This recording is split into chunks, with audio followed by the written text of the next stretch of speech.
आज lecture number 7 हमारा introduction to psychology में उसका टॉपिक जो है वो है psycho analytic school of thought and work of Sigmund Freud. So आज हम पढ़ेंगे साइको एनालिसिस है क्या और सिगमंड फ्रॉइड जो है जो कि जिनका एक माना नाम है साइकोलॉजी में, उन्होंने क्या क्या काम किया। सबसे पहले अगर हम बात करें साइको एनालिसिस है क्या है, ये एक तरह की थेरेपी है, टॉक थेरेपी कहते हैं इसे, जो कि that is based on the idea. ये इसका जो आइडिया है जिस पे ये बेस करती है वो ये है कि our unconscious thoughts and feelings influence our behaviour. किस तरह से हमारी अनकॉन्शियस थॉट्स और फीलिंग्स, यानी वो वाली अनकॉन्शियस कहते हैं वो वाली थॉट्स और फीलिंग्स जो कि हमें खुद याद नहीं होती है लेकिन वो कहीं ना कहीं हमारे अंदर होती हैं, ठीक है, वो किस तरह से हमारे बिहेवियर को इन्फ्लुएंस करती हैं। So Sigmund Freud was the founder of his approach and his work has had a significant impact on many other fields. So जो सिगमंड फ्रॉइड थे वो फाउंडर थे इस अप्रोच के, और इनका बहुत सा काम है जो कि आज भी अंडर ऑब्जर्वेशन है, जिसको आज भी स्टडी किया जाता है साइकोलॉजी में। अगर हम आगे बात करें इन लिटरेचर में फ्रॉइड का क्या काम था। फ्रॉइड्स थ्योरीज, लिटरेचर में फ्रॉइड की जो थ्योरीज थी have been used to analyse characters and themes in novels and other works. Freud ने जितनी भी थ्योरीज दी थी हमारी पर्सनालिटी पे, ठीक है, और माइंड पे, ठीक है, उनकी तमाम तर थ्योरीज को यूज़ किया जाता है लिटरेचर में एनालाइज करने के लिए, ये देखने के लिए कि करेक्टर्स और थीम्स नॉवेल्स के किस तरह के होने चाहिए, ठीक है, उसको एनालाइज उनकी थ्योरीज की बेस पे किया जाता है और in novels and in other works, ठीक है। For example, the concept of Oedipus complex has been applied to literature to explain the relationship between characters and their parents। अब उनकी एक टर्म थी ऑडिपस कॉम्प्लेक्स, ठीक है। ऑडिपस कॉम्प्लेक्स वो होता है कि इसमें एक्चुअली इन्होंने ये जो टर्म दी थी ऑडिपस कॉम्प्लेक्स की, वो ये थी कि जो बेटे होते हैं वो अपनी मदर की तरफ अट्रैक्ट होते हैं, ठीक है, सेक्सुअली अट्रैक्ट होते हैं अपने मदर की तरफ। अब इनका ये जो एक था कॉन्सेप्ट था, इस पे बहुत क्रिटिसिज्म भी है, ठीक है, इसी पे क्रिटिसिज्म है एज अ मुस्लिम, इस पे क्रिटिसिज्म भी है, ठीक है, इस पे काम भी किया जा रहा है। और उन्होंने ये जो दिया था कॉन्सेप्ट, इसको फिर बताया, इसको एक्सप्लेन किया जाता है किस तरह से कि relationship between characters and their parents, ठीक है। अब अगर हम आगे बात करें, ओवरऑल जो फ्रॉइड का वर्क था has had a significant impact on many different fields and continues to influence the way we understand human behaviour and culture. ये तो दूसरी फील्ड्स में था इनका काम, ठीक है। हमने मेनली साइकोलॉजी में इनका काम देखना है। अब इनकी जो साइकोलॉजी में जो इनका काम था, इन्होंने साइको एनालिटिक थ्योरी जो दी वो पेश की थी। वो क्या थी actually, psychoanalytic theory is a therapeutic approach. ये एक थेरेप्यूटिक अप्रोच थी that focuses on unconscious mind and how it can influence behaviour. इसका फोकस था ही हमारे अनकॉन्शियस माइंड पे, और किस तरह से हमारा अनकॉन्शियस माइंड, यानी हमारी वो वाली डिज़ायर्स जो कभी पूरी नहीं हुई और जिसकी वजह से हमारे माइंड में अंदर कहीं वो फीलिंग्स दबी हुई हैं, ठीक है, वो किस तरह से हमारे बिहेवियर को इन्फ्लुएंस करती हैं, ठीक है। This approach was developed by Sigmund Freud who developed that our behaviour is driven by unconscious thoughts and feelings that we are not aware of।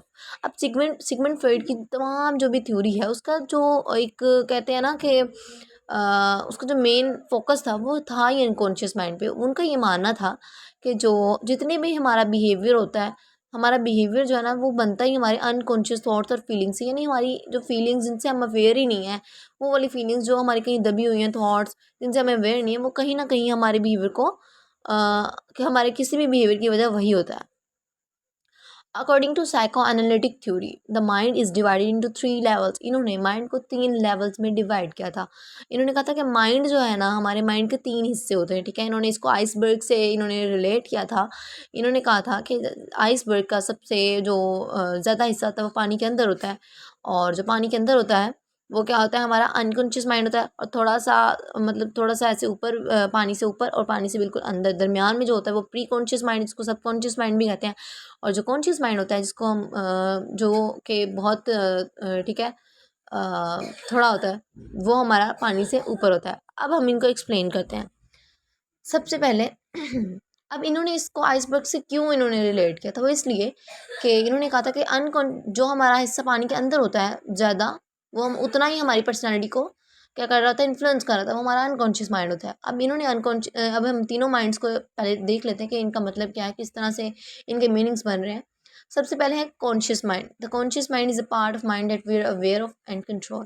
Conscious mind हमारे माइंड का वो हिस्सा होता है जिससे हम अवेयर होते हैं, जिसको हम जानते होते हैं और हम कंट्रोल कर सकते हैं। फॉर एग्जांपल में कि अभी अगर कोई टीचर पढ़ा रहा है स्टूडेंट्स को, ठीक है, अभी उस टीचर को पता है कि वो क्या पढ़ा रहा है और स्टूडेंट्स को भी ये पता है, उनके माइंड में चल रहा है कि टॉपिक क्या है, तो वो उनका क्या है, कॉन्शियस माइंड, यानी कि जो अभी प्रेजेंट में जो चीज़ हो रही है ना, वो हमारे कॉन्शियस माइंड में जाती है, ठीक है।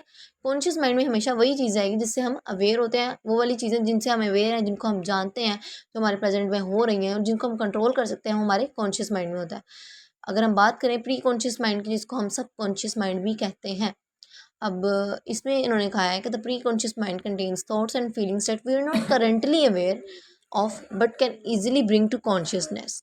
अब उन्होंने कहा है कि ये वो वाली थॉट्स और फीलिंग्स होती हैं जिनसे हम लोग करेंटली अवेयर तो नहीं होते हैं, लेकिन अगर हम थोड़ा सा जोर डालें अपने दिमाग पे तो हम उनको अपनी कॉन्शियसनेस में ले आते हैं। फॉर एग्जाम्पल, हमने अगर एक आपसे क्वेश्चन पूछा जाए कि आपने कल रात को क्या खाया था, हमें एकदम से याद नहीं आएगा, हमने कहते हैं अच्छा क्या खाया था, हम सोचते हैं, फिर हम थोड़ा सा दिमाग पे जोर डालते हैं, हमें याद आ जाता है कि अच्छा हमने ये खाया था। हमारे वो कॉन्शियस माइंड में नहीं होता, लेकिन हमारे प्री कॉन्शियस माइंड में होता है। अब आगे हम बात करें द अनकॉन्शियस माइंड, जो कि मेन जो कह रहे हैं कि इस थ्योरी का जो फोकस था वो अनकॉन्शियस माइंड पे था। सो द क्रक्स कह लें इस थ्योरी का, वो है unconscious mind. The unconscious mind is the part of mind that contains repressed memories, desires, fears that we are not current aware, ठीक है, of and can not easily bring to consciousness. यानी कि ये हमारे mind का वो वाला हिस्सा होता है जिसमें हमारी रिप्रेस्ड मेमोरीज होती हैं, वो वाली मेमोरीज जो कि रिप्रेस हुई होती हैं, ठीक है, जो हमें याद नहीं होती हैं लेकिन वो कहीं ना कहीं हमारे अंदर होती हैं। हमारी वो वाले डिज़ायर्स, ठीक है, जो हमारी पूरी नहीं हुई होती हैं बचपन में कहीं, और हमारे फियर्स, जो हमारे डर, जिनसे हमें जिन चीज़ों से हमें डर लगता रहा है बचपन में, या हमारे वो कहीं ना हमारे माइंड में होती हैं, और वो माइंड का कौन सा हिस्सा होता है, अनकॉन्शियस माइंड, जिनसे हम अवेयर बिल्कुल नहीं होते हैं और ना ही हम उनको ईजिली अनकॉन्शियसनेस में ला सकते हैं, ठीक है। उनका ये मानना था कि वही चीज़ें जो है ना हमारी बिहेवियर को ड्रिवन करती हैं। So the psychoanalytic theory also proposes that our behavior is influenced by three different components of mind। अब इनका ये मानना था कि हमारा बिहेवियर जो है वो इन्फ्लुएंस किससे होता है। अब इन्होंने ना माइंड के पहले इन्होंने 3 लेवल्स बता दिए, अब इन्होंने माइंड के क्या बता दिए, कॉम्पोनेंट्स बता दिए, जिसमें द इड है, ईगो है और सुपर ईगो है। अब ये तीनों इड, ईगो, सुपर ईगो है, वो कॉम्पोनेंट्स है माइंड के। अब वो किस तरह से वर्क करते हैं हम ये देख लेते हैं। सबसे पहले क्या है, the id is the part of mind that is driven by our most basic desires and instincts such as hunger, thirst and sexual desire. Id जो है वो ठीक है, ये काम करती है इंस्टिंक्ट्स पे, उन इंस्टिंक्ट्स पे जो कि हमारी बहुत बेसिक डिज़ायर्स नहीं होती हैं, हम कहते हैं हमें अभी चाहिए, इनकी इनिशिएट कहती है कि इड कहती है कि हमें ये चीज़ अभी चाहिए। हमारे माइंड का वो वाला हिस्सा होता है जो कि हमारी, इसमें हमारी बहुत ही बेसिक डिज़ायर्स होती हैं, ठीक है, और यानी भूख लग रही है, पानी पीना है, अभी पीना है, सेक्सुअल डिज़ायर्स, ठीक है। सो ये फॉर एग्जांपल एक बच्चे में होती है, ऐसे बच्चे करते हैं कि हमें अभी चीज़ अभी चाहिए, उनका इड जो पार्ट होता है वो बहुत प्रोमिनेंट होता है। अब आगे बात की जाए तो the ego is a part of mind that meditates between id and the external world, helping us to satisfy our desires in socially acceptable way। So जो ईग है वो किस प्रिंसिपल पे काम करती है, रियलिटी प्रिंसिपल, ठीक है। रियलिटी प्रिंसिपल यानी कि ये इस प्रिंसिपल पे ईगो काम करती है कि ये क्या करती है, मेडिएट करती है, यानी कि दरमियान मतलब तसलसल कायम करती है किसमें, इड में और एक्सटर्नल वर्ल्ड में। यानी इड कहती है कि हमें ये चीज़ अभी चाहिए, ठीक है, लेकिन ईगो क्या करती है, इड को कहती है कि नहीं रुक जाओ, एक्सटर्नल वर्ल्ड यानी कि सिचुएशन देखते हैं, सिचुएशन को देखते हुए, हाँ ईड कहती है हमें अभी चाहिए, लेकिन ईगो कहती है हाँ वो चीज़ मिल जाएगी लेकिन अभी नहीं। एक्सटर्नल वर्ल्ड के लिहाज से यानी सिचुएशन के लिहाज से हम देखते हैं कि कब हम मतलब डिज़ायर टाइम पे, कौन सा सही टाइम पे आपको चीज़ मिल जाएगी। यानी हमें क्या करती है, तसलसल कायम करती है और हेल्प करती है टू सेटिस्फाई आवर डिज़ायर्स, ठीक है, इन सोशली एक्सेप्टेबल वे, यानी कि उस एक्सेप्टेबल वे में जो कि सोशली सबको एक्सेप्टेबल होता है, ठीक है, और हम भी इस तरह से सेटिस्फाई हो जाते हैं। और सोशली एक्सेप्टेबल वेज के ज़रिए सोसाइटीज़ भी जो है ना हमें नहीं करती हैं कि ये गलत है, ठीक है। अब आगे अगर हम बात करें सुपर ईगो की, the superego is the part of mind that represents our internalised values and morals such as our sense of right and wrong. Superego जो है एक्चुअली ये वर्क करती है मोरालिटी प्रिंसिपल पे, यानी हमारे moral values, ठीक है, हमारे एथिक्स, रूल्स, रेगुलेशंस, हमारे पेरेंट्स ने हमें जो कुछ सिखाया है वो इतना डोमिनेंट होता है इस पार्ट में, हम कहते हैं कि नहीं जो गलत है हमें ये चीज़ अभी नहीं चाहिए क्योंकि ये गलत है। यानी हमारी sense of right and wrong, यानी अगर हमें कोई चीज़ चाहिए तो हमें पहले ये देखना होगा कि वो ठीक भी है कि नहीं, हमारी वैल्यूज़ के अकॉर्डिंग है भी या नहीं। अगर वो ठीक है तो फिर हम ठीक है, अगर नहीं। अब अगर हम इन तीनों की एग्जांपल लें, ईड ईगो और सुपर ईगो की, एक फॉर एग्जांपल हम कहीं पे खाना खाने जाते हैं, यानी हम किसी के घर जाते हैं दावत पे, ठीक है। तो अभी डिनर जो है ना, डिनर पे गए हम, तो अभी उन्होंने टेबल पे खाना नहीं लगाया, ठीक है। अब जैसे ही मतलब लगाया उन्होंने, फ़ौरन से खाना, भूख लगी है, एक बच्चा है, ठीक है। अब वो बार बार पेरेंट्स को कहेगा मैं ये खा लूँ, वो उठा के खा लेगा, वो कहेगा मुझे ये अभी दो, लेकिन अभी तो खाना किसी ने शुरू ही नहीं किया। तो ये क्या है, इड है, ठीक है, कि उसको चीज़ अभी चाहिए। अब ईगो उसको क्या कहेगी कि नहीं, ये अभी रुक जाओ, ठीक है, तुम ले लेना ये चीज़, लेकिन अभी थोड़ा सा वेट कर लो, ताकि सब जब शुरू करें तो तब ये खाना खाया जाए।